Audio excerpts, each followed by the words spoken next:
In this exercise 14.15 isSorted, we're going to write a method, isSorted, and it's going to accept a stack of integers as its parameter and return true if the elements in the stack occur in non-decreasing order, top to bottom, false otherwise.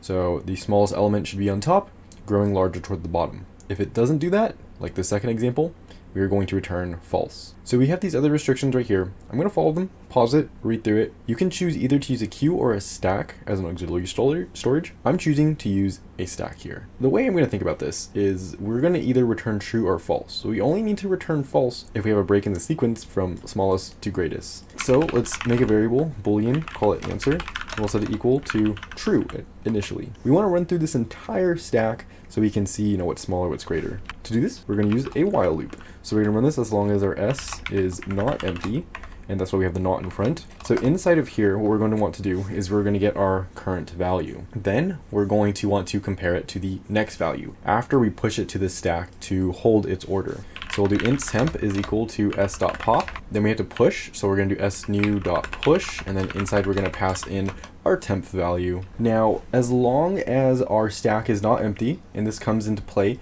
when we hit this last variable right here, because we have nothing to compare it to at the end, as long as it's not empty, and as long as our value right here is smaller than the next one, we are going to be okay. So, like I said, if it's not empty and our s.peak, which is the next value, if it is smaller than our temp, then we're going to set our answer equal to false.